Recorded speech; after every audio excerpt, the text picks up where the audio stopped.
Donc, je m'appelle Arsène Kalaïdjian, je suis né en 1937 à Paris.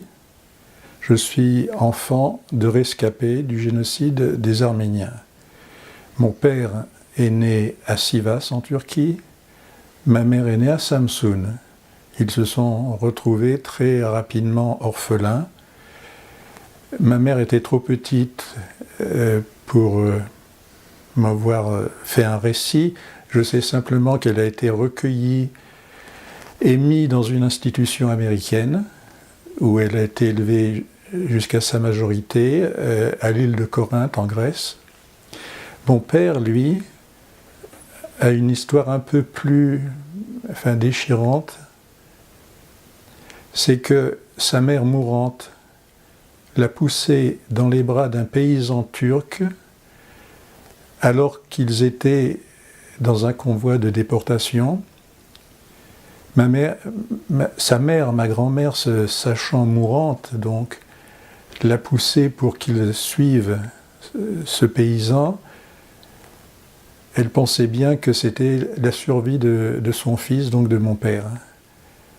Et si je n'ai, moi, personnellement, aucune haine contre le peuple turc, c'est parce que je dois la vie de mon père à ce paysan, qui l'a en quelque sorte sauvé de la mort. Son propre frère, un peu plus âgé, peut-être turbulent, avait été abattu auparavant par les gendarmes turcs qui accompagnaient le convoi. À mon point de vue, il y avait donc, dès cette époque-là, un essai, une tentative, une volonté, une politique de turquification. Lorsque les Ottomans, venant d'Asie centrale, ont occupé ce que l'on appelle actuellement la Turquie, ce territoire était peuplé d'Assyro-Chaldéens, de Grecs, d'Arméniens.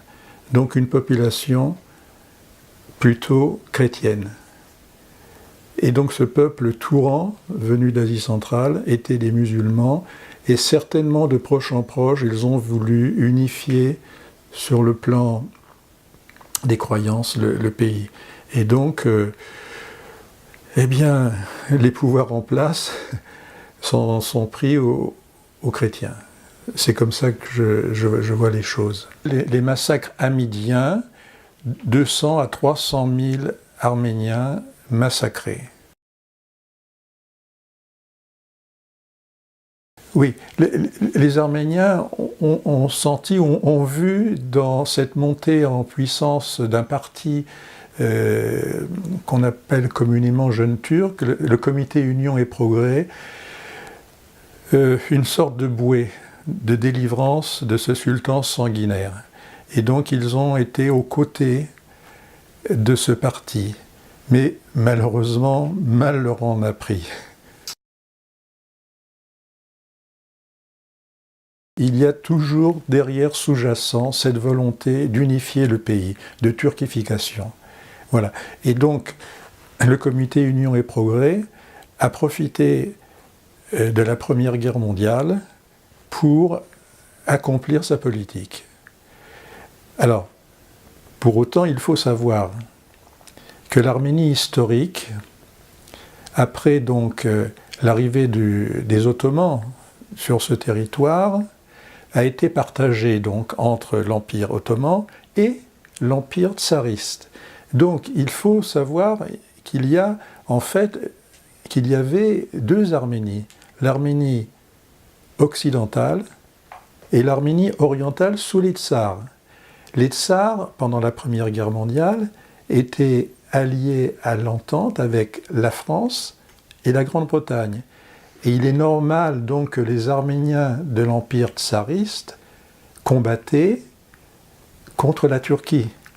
Donc, je saute peut-être les étapes, mais dans la politique de négationnisme de la Turquie actuelle, ou plutôt dans les motifs, selon les négationnistes, qui ont amené au génocide, c'était la trahison des Arméniens. Mais on confond les Arméniens qui combattaient dans l'armée tsariste, des Arméniens qui combattaient dans l'armée ottomane, dont j'avais lu quelques documents, le pouvoir ottoman, le pouvoir turc, était content de la loyauté des soldats arméniens. Par contre, je ne nie pas qu'il y ait des partisans arméniens, se remémorant ce qui s'était passé sous Abdulhamid, qu'ils aient voulu renforcer ou aller rejoindre leurs frères d'Arménie tsaristes, je peux le comprendre, mais pour autant, ce n'est pas un motif de massacrer tout un peuple, femmes et enfants. Que Hassan Shemal, le petit-fils de Djemal Pacha, l'un des 3 du triumvirat qui ont participé au génocide, a été à Yerevan en Arménie pour s'incliner devant au mémorial du génocide arménien. C'est incroyable. Alors, depuis, il a été évincé de tous ses postes, il était journaliste, il a été viré. Mais quel courage, quel courage. Et c'était son propre grand-père. Pour en arriver là, imaginez-vous ce qui s'est passé dans sa tête. Voilà. Et donc, ce qui est encourageant, c'est qu'il y a de plus en plus d'intellectuels turcs qui prennent conscience de ces faits historiques.